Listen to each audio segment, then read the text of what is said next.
So y'all hear about Steven Tyler of Aerosmith. Kind of reminds me of our YouTube situation in a way. Check this out. It's a video response to Pop's Quest, formerly known as Pop's Cabinet Shop. For those people that are so self-righteous about changing their names. Ha! Gotcha, man. So recently, Steven Tyler was diagnosed with a condition that prevents him from being able to sing anymore. And as a result, Aerosmith has decided to call it quits. That, in comparison to the Rolling Stones, I don't want to say Elton John because some of y'all on here might be like, it's okay. The Eagles that just keep on touring. As a result, though, take this song, for example, Ragdoll. To me, it makes what they did a little bit more special. Problem is, those conversations that I used to have back in the day, so many of the other guys have pulled their videos down, or the way that the video responses are, it doesn't build as good of a conversation. You don't see the back and forth conversation the way that it would have played out if it was left the way that it was. I mean, they didn't know it at the time. I think a lot of my friends were using it as more or less a communication method, like a video chat. But you know, as what you were noticing, we ended up having a bit of an audience, and you know, some very, very interesting people were involved. You know, like Corey and Haas UMC and Raw Doglet. But what we did is special. When I was in my troll mode, this was before the whole sewing circle thing, but in troll mode, reason I did that partly was it was right around the time of Vivo and music videos. So we had the YouTubers where we just get on there and quote do what YouTube wanted us to do, which is broadcast yourself. All of a sudden they have these videos and they're Vivo, and it's like MTV on YouTube, which personally I thought was great. However, to me it was the writing on the wall that all of a sudden you had the likes of Justin Bieber or Taylor Swift racking up millions upon millions of views, where even the top normal YouTuber, and even today, take like guys like, I don't know if you know him or not, or know of him, but Mr. Beast, even in his millions or even broaching billions of views, it doesn't compare with, say, Taylor Swift getting 1 billion views on one single video. From a business standpoint, why would I, and this was my argument back then, from a business standpoint, why would I give a shit about advertising on your video when I can put 1 billion eyeballs on another commercial by presenting it with, targeted audience of Justin Bieber and Taylor Swift, for example, or Lady Gaga. And those people are easy to single out. They typically have very similar likes, where how the hell am I going to know what Pop's Quest, what his audience likes? You know, am I just going to sling some NRA shit there? I mean, there might be an advertiser for everyone, but YouTube's had its ups and downs.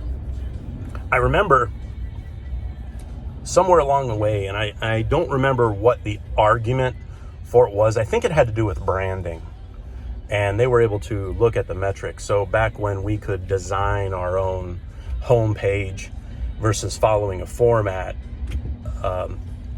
YouTube decided to use the homepage format as a form of branding. I think it was maybe the difference between the MySpace strategy and the Facebook strategy, because, you know, Facebook follows a set format. So there's some sort of weird familiarity that goes in your mind, and it appeals to the masses. And what we were doing didn't. It appealed to us. And it was the difference between, if I may, if you look at a body of water as an analogy, it's the difference between having a lake and covering a large distance with water and digging a well.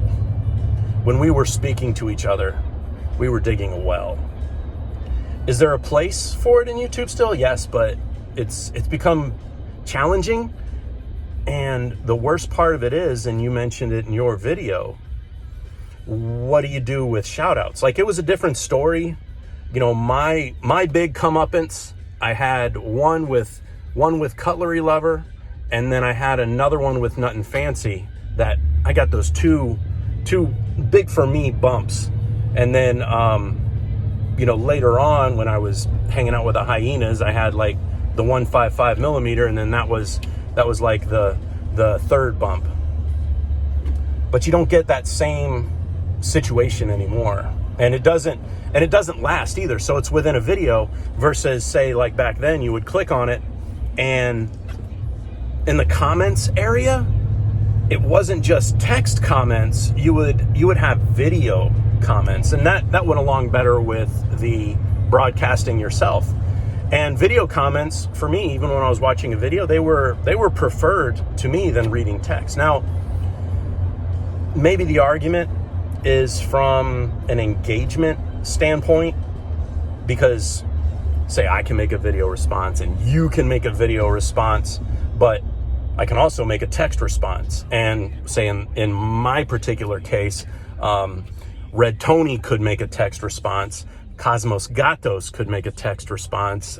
Truth Over Facts could make a text response. Later on, once he stopped making videos, a couple other heavy hitters could still make a text response. I'm mentioning, you know, Robbie G TV. So I'd like for the OGs to rise up, and they're on my lambdog76 subscriber list. And, you know, part of my other channel was cleaning up the subscriber list and making the sewing circle for me a little bit tighter of an experience. Because if I was only at whatever's clocked at over 2,000 subscribers or 2,000 subscription, like people that are subscribed to me, if out of then, you know, I'd get 50 to 100 views and then 3 comments, why not refine that down where I'm getting, say, 10 views and it's the tightest people, and I'm getting 3 to 4 video responses. That was the point I had in changing it up.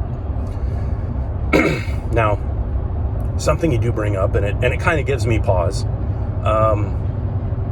Am I missing an opportunity to use the lambdog76 channel and platform to increase production and in my own way bring YouTube back to something that it was? Potentially, and I don't have a problem with giving it another shot.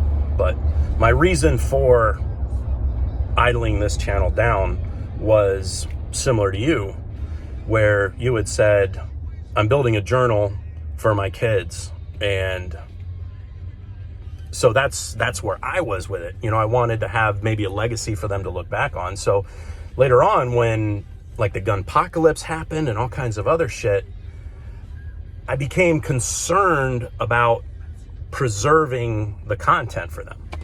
But honestly, so I gave it a shot. I idled it back, let them know what it was, and they don't particularly care, and that's fine. So anyway, great video. Thank you so much for the kind words. It'd make a nice eulogy.